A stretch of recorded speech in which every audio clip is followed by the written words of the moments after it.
అందరికీ భారత communist party 99వ వార్షికోత్సవ విప్లవాభినందనలు, శుభాకాంక్షలు. ఈ కార్యక్రమంలో ఆనాడు మన సాయుధ పోరాటానికి పిలుపు ఇచ్చినటువంటి ప్రముఖుల్లో త్రిముఖుల్లో రావినారాయణ రెడ్డి గారు ఉన్నారు. వారి మనవరాలు రావి ప్రతిభ గారిని కూడా వేదిక పైకి రావాల్సిందిగా కోరుతాము.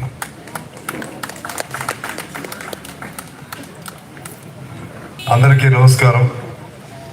ఈనాడు ఎంతో ఘనమైనటువంటి రోజు మన భారతదేశానికి, ప్రపంచానికి.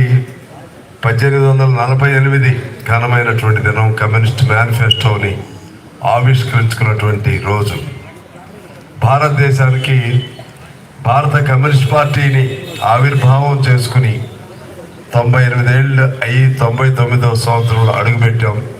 సుదీర్ఘమైనటువంటి త్యాగాల భరితమైనటువంటి పోరాటాల పూరితమైనటువంటి కష్టాల నష్టాల అన్ని సుడిగుండాలను ఎదుర్కొంటూ బలిదానాలు చేసుకుంటూ 98 ఏళ్ల సుదీర్ఘ పయనం సాగించి 99వ సంవత్సరంలోకి అడుగుపెట్టినటువంటి భారత కమ్యూనిస్ట్ పార్టీ వార్షికోత్సవం కానీ లేకపోతే పుట్టినరోజు అయినటువంటి ఈ రోజు భారతదేశంలోని సర్వ మానవాళికి, కార్మికులకు, కష్టజీవులకు, పేదవాళ్లకు, దోపిడీకి గురవుతున్నటువంటి ప్రతి ఒక్కరికి ఇది ఒక పర్వదినం, ఈ పండగ దినంగా నేను భావిస్తా ఉన్నాను.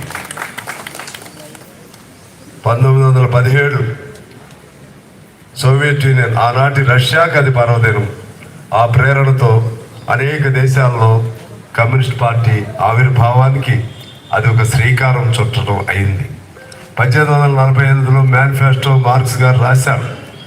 మార్క్సిజం అనేది ప్రపంచంలోని ప్రతి శ్రామిక జీవికి, ప్రతి కష్టజీవికి కూడా అది ఒక వెలుగు రేఖలు ప్రసరించేటువంటి కారు చీకటిలో గాఢాంధకారంలో వెలిగినటువంటి ఒక వెలుగు రేఖలాగా ఈ ప్రపంచంలో మార్క్సిజం అనేది లేకపోతే కమ్యూనిస్ట్ మేనిఫెస్టో అనేది మనకి వెలుగు ప్రసరించడానికి మొదలైనటువంటి రోజు 1848. ఆ దశ నుంచి 1917, ఆ దశ నుంచి మన భారతదేశానికి వచ్చేసరికి 1925 డిసెంబర్ 26. ఇది ప్రక్రియ. మీ అందరికీ తెలుసు, ప్రపంచంలో కొన్ని వేల సంవత్సరాలు ఒక 2 కాళ్ళ మీద నడిచేటువంటి మనిషి ఉద్భవించి దాదాపు లక్షల సంవత్సరాల క్రితం ప్రాణజీవులు ఉద్భవించిన 2 కాళ్ళ మీద నడిచేటువంటి ఒక మనిషి రూపం దాల్చి దాదాపు 50,000 సంవత్సరాలు అయిందని మనకి చరిత్రలో చదువుతూ ఉంటాం. ఈ 50,000 సంవత్సరాల్లో దాదాపు 5-6 సంవత్సరాలు, క్రీస్తు శకం 2024లోకి అడుగెట్టాం. క్రీస్తు పూర్వం ఒక 3-4 వేల చరిత్ర తెలుసుకొని ఇన్నేళ్ల కాలంలో ఎప్పుడూ ఆదిమ కమ్యూనిజం అని వినేవాళ్ళం. ఎప్పుడు మనిషి పుట్టుక మొదలైనప్పుడు, నడక నేర్చుకుంటున్నప్పుడు, మాట్లాడటం నేర్చుకుంటున్నప్పుడు, ఒకరితో ఒకరు కలిసి సంచరించేటువంటి ఆ రోజుల్లోని ఆదిమ కమ్యూనిజం అనేవాడు. ఆ తర్వాత జరిగిన ప్రతి ఘట్టం, ప్రతి పరిణామం, ప్రతి నడక కూడా దోపిడీ. బలం ఉండేవాడిదే రాజ్యం. ఎవరిదైతే బలం ఉంటుందో వాడిదే రాజ్యం. ఎవరి చేతుల్లో కర్ర ఉంటుందో వాడిదే రాజ్యం. ఎవరి చేతుల్లో ఆయుధాలు ఉంటాయో వాళ్ళదే రాజ్యం. ఆ దశ నుంచి బలం ఉండేవాడిది రాజ్యం కాదు, శ్రమ ఉండేవాడిది, శ్రమ చేసేవాడిది రాజ్యం. శ్రమను దోపిడీ కాకుండా కాపాడుకునేటువంటి మన రాజ్యం ఒకటి ఉంది. మరో ప్రపంచం రావాలి, ఆ రాజ్యమే కమ్యూనిస్ట్ రాజ్యం అని చెప్పి ఆనాటి వేల సంవత్సరాల నుంచి నడుస్తున్నటువంటి చరిత్రని ఆపి, ఇది కాదు చరిత్ర, మానవ చరిత్ర ఇది అని చెప్పి మనకు చూపెట్టినటువంటి మార్క్సిజం వెలుగులో మన భారత కమ్యూనిస్ట్ పార్టీ ఆవిర్భావం జరిగింది. మనం చాలామంది ఇప్పుడు కూడా కాదు, ఇప్పుడు ప్రత్యేకంగా ఇంకేం అవసరం ఉంది, కమ్యూనిస్ట్ పార్టీ రోజు రోజుకి క్షీణించబడుతుంది అనేటువంటి చాలామంది కృత్రిమ మేధావులు చూస్తూ ఉన్నాం.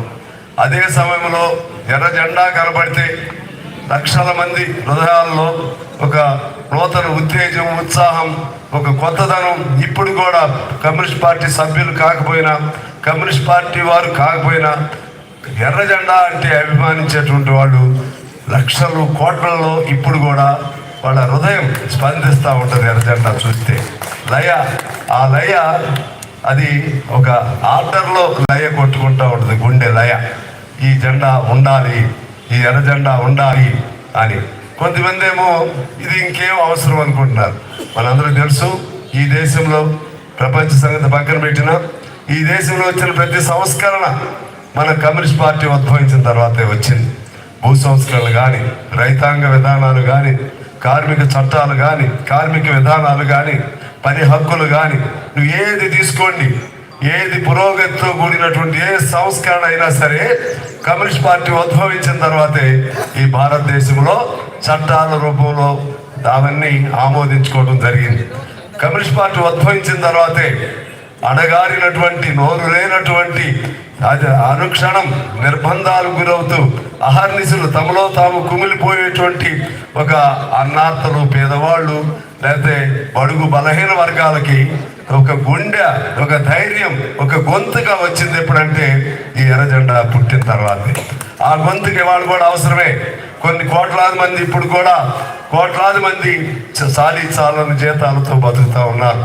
అవుట్ సోర్సింగ్ పేరుతో, కాంట్రాక్ట్ కార్మికుల పేరుతో, వ్యవసాయ కూలీలకు ఎక్కడ 100 రోజులు పని ఉంటే చాలనే పేరుతో పేద రైతులు ఎప్పుడు ఏం జరుగుతుందో తెలియని ఆత్మహత్యలు జరుగుతున్నటువంటి ఈ కాలంలో ఆడవాళ్ళపైన ఇప్పుడు కూడా అనేక అత్యాచారాలు, అఘాయిత్యాలు జరుగుతున్నటువంటి ఈ రోజుల్లో ఆడవాళ్ళు కూడా 1000 రూపాయలు కూడా జీతం లేనటువంటి మధ్యాహ్న భోజనం పథకం లాంటి కార్మికులు ఉన్నటువంటి ఈ దశలో 1000 రూపాయల కంటే తక్కువ ఇచ్చినటువంటి గుమ్మస్తాలుగా బట్టల షాపుల్లో మనం వెళ్ళి చూస్తే చాలా మంది ఇప్పుడు కూడా నిరుపేదలుగా, కడుపేదలుగా, తినడానికి తిండి లేకుండా 1000 రూపాయలతో బ్రతుకుతున్నటువంటి దుర్బల దీన స్థితి కలిగినటువంటి ఈ భారతదేశంలో కోట్లాది మంది ఆ పేదరికంతో అల్లాడుతూ ఉన్నారు. కాగితం పైన లెక్కలు వేరుంటాయి, కాగితం పైన గణాంకాలు వేరుంటాయి, కాగితం పైన ఉన్నటువంటి పారామీటర్స్ వేరుంటాయి. కానీ నిజ జీవితంలో చాలా మార్పు ఉంటుంది. మీ అందరూ కూడా తెలుసు, నాకు కూడా తెలుసు. నేను చాలా మందిని చూస్తూ ఉంటాను. ఒకసారి బట్టల కొట్టులో పనిచేసేటువంటి గుమ్మస్తాల సంఘం పెడదామని మీటింగ్ పెట్టాం కొత్తగూడెం. ఎంతెంత జీతాలు ఇస్తున్నారని అడిగాం. 1000 రూపాయలు, కొన్ని చోట్ల 900. మరి ఎలాగో ఏంటి అని అడిగితే ఒక అమ్మాయి, అది ఇప్పుడు కూడా నాకు ఎప్పుడు హృదయంలో అది తలుస్తూ ఉంటుంది, హృదయంలో కెలుగుతూ ఉంటుంది, హృదయం ద్రవిస్తూ ఉంటుంది.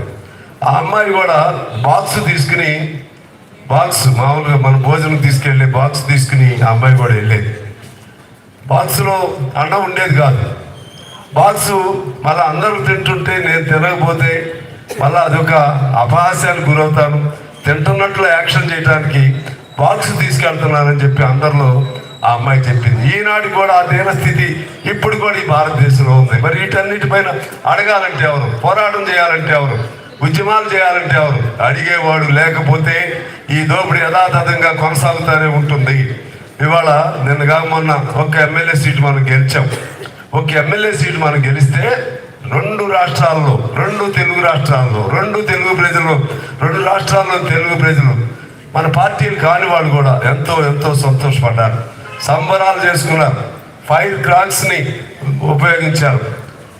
ఏమిటి అంత సంతోషం అంటే, ఎవడో ఒకడు ఎర్ర జెండా మోసేవాడు ఉన్నాడు. ఎప్పుడైనా ఎరుపు కనబడితే అసెంబ్లీలో కండవా వేసుకుంటే ఎర్ర కండవా, అసెంబ్లీలో ఎర్ర చొక్కా వేసుకుంటే కోట్లాది మంది హృదయాలు ఆనందంతో ఉబ్బి తప్పిపోతూ ఉన్నాయి. మన పార్టీ కాని వాళ్ళు కూడా వీళ్ళు చెప్తా ఉంటారు మనకి మాటలు, ఈ పార్టీ ఏంటి, మీ పార్టీ ఎవరు వాళ్ళు, ఏ పార్టీ వాళ్ళు.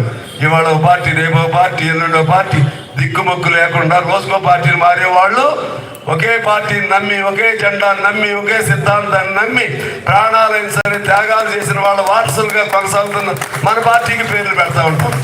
అధికారం ఉంటుంది, పోతుంది, ఎమ్మెల్యేలు వస్తాయి, పోతాయి, గెలుస్తాం, ఓడిపోతాం. కానీ ప్రజలు ఉన్నారు, ప్రజల తరపున మనం ఉన్నాం, మనందరికీ మన ఎర్ర జెండా ఉంది. ఆ విశ్వాసంతోనే మనం ముందుకెళ్లాల్సిన అవసరం ఉందని చెప్పి తెలియజేస్తూ, ఇది 99వ సంవత్సరం.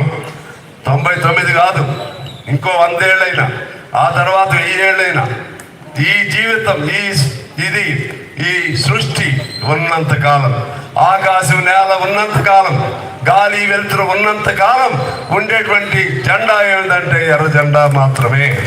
అందువల్ల ఆ విశ్వాసంతో మనం నడుద్దాం. మరి ఎన్నేళ్ళని మనం దాన్ని మా జెండా మంచిది, మా సిద్ధాంతం మంచిదని కాకుండా ఈనాడు 99 ఈ సంవత్సరంలో కొన్ని కర్తవ్యాలు తీసుకుందాం. మన పార్టీని మరింత బలోపేతం చేసుకోవాల్సిన అవసరం ఎలా ఉంది, ఎలా చేయగలుగుతాం ఆలోచన చేద్దాం. పార్టీని మరింత బలోపేతం చేసుకుంటూ ముందుకు నడుద్దాం. అదే మనం ఈ 99 సంవత్సరాల వేడుక సందర్భంగా మనం తీసుకోవాల్సినటువంటి కర్తవ్యంగా నేను భావిస్తూ ఈ సంవత్సర కాలం 99లో అడుగుపెట్టాం. రేపు 100వ సంవత్సరంలోకి అడుగు పెడతాం. ఇంకా సంవత్సరం తర్వాత ఈ సంవత్సర కాలం కూడా మేము పార్టీగా కూర్చుని పార్టీ సెక్రటేరియట్లు కానీ లేకపోతే ఎగ్జిక్యూటివ్ కానీ జాతీయ పార్టీ సలహాలు తీసుకుని ఈ సంవత్సరం పాటు మన కమ్యూనిజాన్ని, కమ్యూనిస్టు ఐడియాలజీని, కమ్యూనిస్టు నిర్మాణాన్ని, పేద ప్రజల్ని కూడగట్టడానికి, సమాయత్తం చేయడానికి, ఉద్యమాలు నిర్మించడానికి ఏ పద్ధతుల్లో ఎలా తీసుకోవాలని చెప్పి ఒక సంవత్సర కాలం పాటు కమ్యూనిస్ట్ పార్టీ ఆవిర్భావ వేడుకల్ని జరపాలని చెప్పి మేము నిర్ణయం తీసుకోలేదు. అయినా కూడా అది తప్పు కాదు కాబట్టి ఇక్కడ నేను రాష్ట్ర సెక్రటరీగా నేను ప్రకటన చేస్తా ఉన్నాను. ఆ విధంగా మన పార్టీని మరింత బలోపేతం చేసుకుంటూ ముందుకు వెళ్దామని చెప్పి తెలియజేస్తూ